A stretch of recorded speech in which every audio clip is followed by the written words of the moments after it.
धन धन सतगुरु तेरे यश। नाम रूप दुई ईश उपाधि, अकथ अनादि सुसामुझी साधि। नाम और रूप दोनों ही भगवान के प्रतीक हैं। दोनों ही सदा से चले आ रहे हैं और दोनों की महिमा अनिर्वचनीय है। यह सद्बुद्धि द्वारा ही समझे जा सकते हैं। जब तक बुद्धि का सारा मैल साफ नहीं हो जाता तब तक इनको समझना बहुत मुश्किल है। भगवान को चाहे नाम के सहारे याद रखें या रूप के सहारे, बात एक ही है। और भगवान या ईश्वर समर्थ सतगुरु के लिए ही प्रयुक्त होता आया है, आदिकाल अनादिकाल से ही। ईश्वर को कहकर नहीं समझाया जा सकता, पर सद्बुद्धि के द्वारा उसे अनुभव किया जा सकता है। एक दूसरे से बातें करके या बता करके कोई अगर किसी ने मान लो समझ भी लिया है ईश्वर को, तो भी वह उसको नहीं समझा सकता किसी दूसरे को, क्योंकि अनुभूति के बगैर इसका जानने का दूसरा विकल्प है ही नहीं। अनुभव के द्वारा ही इसको जाना जा सकता है। अगुण सगुण बिच नाम सुसाखी, उभय प्रबोधक चतुर्दुभाषी। निर्गुण और सगुण के बीच में एक सुंदर साक्षी, नाम एक सुंदर साक्षी के समान है, जो चतुर्दुभाषी की तरह रहता है। यानी रूप और नाम, निर्गुण और सगुण, इन दोनों के बीच में नाम की जो भूमिका है वो ट्रांसलेटर का काम करता है।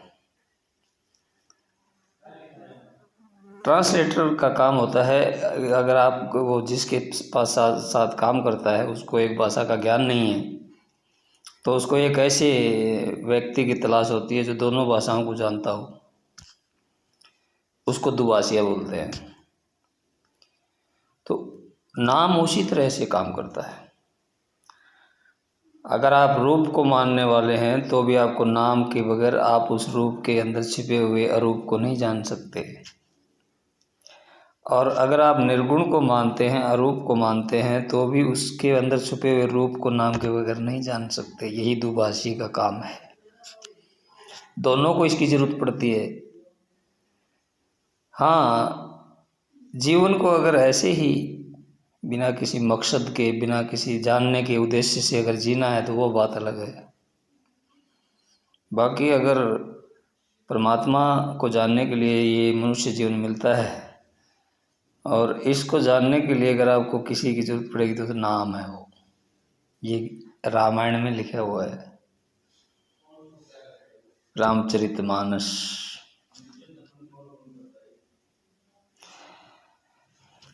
अगुण सगुण दुई ब्रह्म स्वरूपा, अकथ अगाध अनादि अनूपा। निर्गुण और सगुण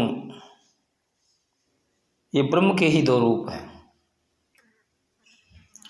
ये दोनों अकथनीय हैं, जाने न जा सकने वाले, प्रारंभ रहित हैं, और इनकी कोई उपमा नहीं दी जा सकती। सगुण भी और निर्गुण भी। और इनको दोनों को मान करके झगड़ा करना भूल है। इसमें झगड़ा का तर्क वितर्क का विषय नहीं है ये। अगर इसमें आप की बात के ऊपर कोई सहमति नहीं है तो वहाँ चुप हो जाओ। एक दारुगत देखिए को, पावक समजुग ब्रह्म विवेकु। एक अग्नि लकड़ी में व्याप्त है तथा एक प्रत्यक्ष दिखाई देती है। इसी तरह विवेक से ईश्वर के दोनों रूपों का अनुभव किया जा सकता है। और विवेक प्राप्त करने के लिए इसकी सीढ़ियां हैं जो तय करनी पड़ती हैं। सगुण और निर्गुण ब्रह्म में कोई भेद नहीं है। जस मानस जेहि विधि भयो, जग प्रचार जेहि हेतु, अब सोई कहूँ प्रसंग सब, सुमिरे उमा वृष केतु। रामचरितमानस जैसा है, जिस प्रकार तैयार हुआ तथा जिस कारण संसार में इसका प्रचार किया गया, वह सब वर्णन उमा महेश्वर का स्मरण करके करता हूँ।